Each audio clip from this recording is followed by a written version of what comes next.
Aujourd'hui, Denis Kadima nous a prouvé que même après avoir accumulé un retard, on peut récupérer le temps perdu parce que personne ne lui a accordé du crédit. Aujourd'hui, opposants comme ceux de la majorité, nous sommes tous unanimes et que Denis Kadima est jusque-là dans les délais.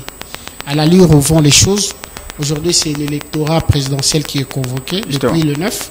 À l'allure où vont les choses, nous pourrons avoir les élections dans les délais impartis par la Constitution et par la CENI. Et sur ce, nous pouvons féliciter Denis Kadima et dire qu'il a respecté le temps. Malgré les difficultés, il a reconnu qu'il y a eu des difficultés, mais il a su surmonter. Il y a eu des erreurs et qu'il a su surmonter. Il y a des erreurs qui sont en train d'être récupérées même maintenant, mais le processus avance. Seulement, les politiques nous rattrapent encore. Il y a ceux qui ne veulent pas participer aux élections. D'abord, là, il faut dire à la population que la démocratie, ce n'est pas le fait de participer aux élections. C'est retirer aussi des élections fait partie de la démocratie. Chercher à connaître le fichier électoral fait partie de la démocratie. Mais à présent, il appartient à la CENI et de dire que j'ai des difficultés en termes d'audit et d'appeler qui convient pour faire l'audit. Là, nous sentons qu'il y a des gens qui ont une telle bonne volonté, on ne sait pas motivé par quoi, ils pensent faire l'unanimité, je parle là de la CENCO, du savoir-faire, l'unanimité de la justice, l'unanimité de l'honnêteté, alors que quand on les sent parler, il n'y a rien d'honnête. Je me demande aujourd'hui, qu'est-ce qui motive à tout prix la CENI à auditer les fichiers? C'est comme si je venais chez vous, je cherche à tout prix à préparer dans votre cuisine. Ça ne passe pas. En matière, la CENCO fait partie du processus électoral. La CENCO fait partie du processus comme les autres églises. Et c'est la CENI à ce niveau qui devrait inviter les organes habilités à faire l'audit. Il n'appartient pas à quiconque de prétendre avoir le monopole ou avoir le savoir pour auditer la CENI, même pas la CENCO. La CENCO qui est une organisation de l'Église catholique des prêtres qui n'engage pas l'Église. Donc qui n'engage pas le peuple qui est dans l'Église. La CENCO engage les individus qui gèrent l'Église au quotidien. Et ces individus-là ont leurs intérêts. Et le langage qui est en train de sortir démontre à suffisance ce qui est. Ils sont là ils sont en train de chercher leurs intérêts jusqu'à même à sacrifier le pays. Comment ça? Quand vous suivez les propos de Donatien Cholet, monsieur Donatien Cholet, je ne sais pas, il est prêtre dans quelle paroisse, je l'ai connu comme abbé.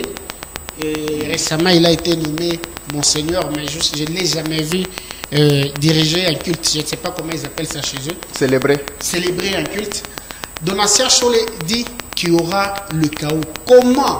Si, il y avait un si. Non, écoutez. Il y avait un si. Il ne doit pas avoir des si dans celui qui est censé apporter l'évangile de la bonne nouvelle. Surtout pas un si malheureux.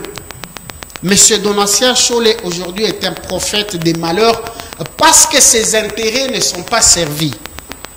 Ce qui est dangereux. Ça veut dire que monsieur Donatien Cholet nous dit qu'il va soulever l'Église contre la nation. Ça, c'est menacer la République. Et on ne menace pas la République.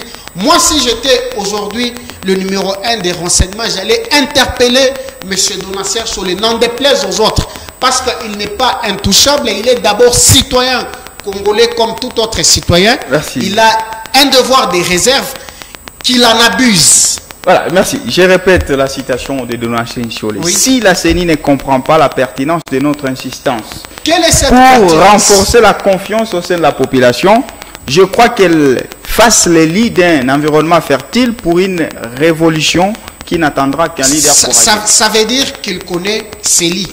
Il sait qu'il a déjà arrangé Célie. C'est par expérience. Non, ce n'est pas par expérience politique. Ce n'est pas par expérience politique, parce qu'il dit même qu'il n'attendrait le leader courageux. Un leader courageux. Ça veut dire aussi qu'il connaît un leader et il est en train de dire à ses leaders, prends courage. Merci, je reviens à vous. Alors, Maître Prince, qu'est-ce que la CENCO prépare? C'était la question. Voilà. D'abord, je peux répondre à quelques... Rapidement, oui. Affirmations. L'UDPS n'a jamais fait l'appel à l'Église catholique pour soutenir ses activités politiques. Et celui qui dit ça n'est pas congolais, n'a pas vécu ce que tu sais que tu ne connais pas l'UDPS. La Senko, on va se laisser le test. Le Congo est en train d'être balkanisé. Ça ne veut pas dire que celui qui a prononcé cette phrase a condamné l'agression rwandaise. Donc, c'est ce que j'ai dit. La Senko n'a jamais cité le nom du Rwanda qui agresse le Congo. Aujourd'hui, même un enfant peut dire que non, le Congo est en train d'être balkanisé. Est-ce que vous comprenez? Vous dites encore que Félix Tshisekedi avait demandé l'audit. Mais oui, il avait demandé l'audit parce qu'à l'époque, Nanga n'avait pas prévu que l'audit soit, les fichiers soient audités.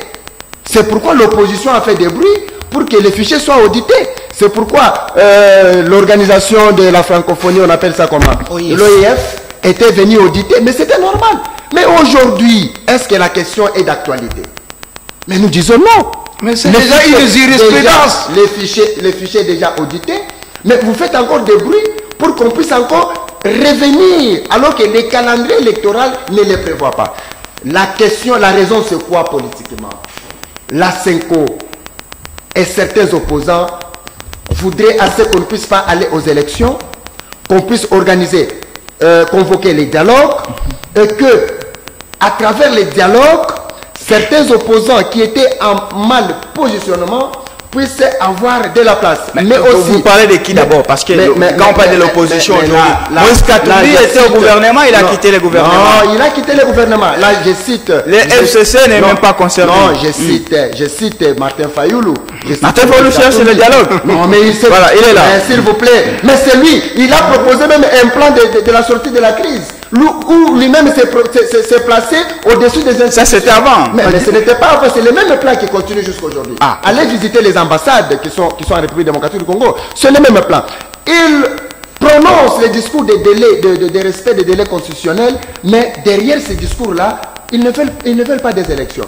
Voilà pourquoi la Senko, étant déjà abandonné le processus électoral, la Senko va comprendre avec ses partenaires et certains leaders de l'opposition que non, nous devons y retourner. Cette fois-là, nous obligeons l'audit des fichiers électoraux pour servir leurs partenaires de façon que les résultats des élections soient manipulés. Merci. Voilà pourquoi la Senko vous dit un leader courageux.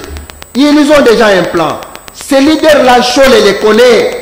C'est pourquoi ici, je lance un message au président de la République, les services de la sécurité, de convoquer Cholet pour nous présenter ces leaders-là. Ce n'est pas vous de le dire. Mais non, je vous rappelle qu'il y avait ainsi au début de sa citation. Je lance un message, un cri d'alarme. Parce que on comprend mal l'église qui doit être au milieu du village, mais qui viennent avec des allégations vraiment pessimistes.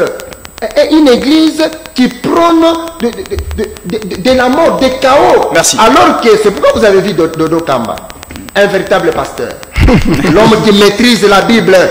Il vient, il recadre Cholet et lui dit que non, ça ce n'est pas le travail de l'église. Merci. Voilà ce que les pasteurs Merci, Maître. Denis Belessi, est-ce qu'il y aurait attente entre la Senko et certains leaders de l'opposition, dont votre leader Martin Fayoulou, pour qu'il y ait dialogue? Vous craignez les élections à ce point? Lorsqu'on parle de dialogue, c'est les fils d'un même pays pour arranger quelque chose en consensus. C'est-à-dire, si vous partez au dialogue, il y a des résolutions. Si vous partez au dialogue, cela ne veut pas dire que vous partagez le pouvoir. On peut partir au dialogue pour créer un climat qui est apaisé. Puisque nous avons l'expérience de l'organisation des élections en RDC. En 2006, on avait tué les gens à Kinshasa, entre Jean-Pierre Bemba et Kabila. En 2011, on avait encerclé Étienne Tshisekedi dans sa maison d'asile prison à ciel ouvert. Jusqu'à tel point, Mosengo avait dit que nous sommes dans une prison à ciel ouvert. Là, Mosengo était de quel côté? Je ne sais pas. En 2018, Martin Fayoulou a fait le tour du monde pour démontrer comment on a fait le coup d'État institutionnel avec la vérité des urnes qui est la recommandation divine et sacrée. Et dire que Nchole va nous montrer, non, quand vous accusez Nchole, mais il y a Willy Ngoma qui a fait le tour des écoles là-bas à Rutshuru. Non, la tolérance, Etienne Tshisekedi nous a enseigné la tolérance. Non, tu vois, il faut quand même changer ta mentalité. Puisque les bases des messages d'Etienne Tshisekedi, c'était sur la tolérance. Quand une personne parle, il faut avoir l'esprit d'écoute. Vous m'attribuez les mots que je n'ai pas dit. Non, mais laisse-moi parler. Je te dis, pour Nchole, hein, c'est quelque chose qui peut arriver ou ça ne va pas arriver. Nous ne savons pas dans quelle intention. Puis des fois, on coupe seulement des paroles. Ouais. Hein? On coupe des paroles comme ça. Oh, il a dit ceci. Moi, j'avais suivi ça. Ce n'était pas comme ça. Je vous dis, ce qui est facile. Willy Ngoma est devenu l'inspecteur de l'enseignement dans nos écoles là-bas. Ici, sur le territoire congolais, dans une zone tampon. Si vous ne savez pas, la Belgique que vous voyez là, c'était créé en 1831. C'était le résultat d'une zone tampon. C'est-à-dire il y avait le conflit entre la France et la Belgique. Et la France et l'Allemagne. Et jusqu'à tel point, on avait créé la Belgique. Chypre que vous voyez là, c'était après le conflit. On a créé, c'était une zone tampon. Condamner, dire que Tshisekedi a fait ceci, il va passer. Oui, il peut passer. Vous savez des fois, pourquoi les gens ne postulent pas?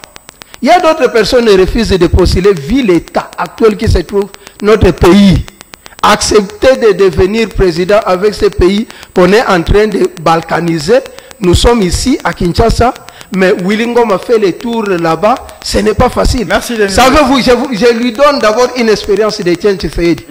Pensez-vous que Etienne Tshisekedi avait raillé la constitution quand on l'avait nommé Premier ministre, puisque les textes étaient mal conçus? Non. Etienne Tshisekedi savait que le pays venait d'un pillage. S'il accédait dans cette fonction de Premier ministre, il va échouer. Merci. Avec cet échec, il faut vraiment bien méditer. Merci. Et si j'étais Félix, je n'allais pas postuler. Merci. Alors, Josué Kazadi, est-ce qu'aujourd'hui, le processus électoral, vous avez vanté d'ailleurs l'expertise de Denis Kadima, malgré les retards, il était donné en situation d'échec, mais la Suisse est relevée et le timing est bon. Est-ce que, selon vous, vous pensez que ces processus inspirent-ils confiance à la population? Est-ce que vous savez que la population n'est pas les politiques? Vous êtes journaliste, approchez la population, ils attendent les élections, ils veulent les élections. Ceux qui ne veulent pas les élections, ceux pour qui la CENI est un problème, ce sont les politiciens. Et ce sont eux qui créent des problèmes dans notre pays. Jusqu'à présent, la CENI ne pose pas problème. Je l'ai déploré, c'est qu'elle n'est pas consensuelle.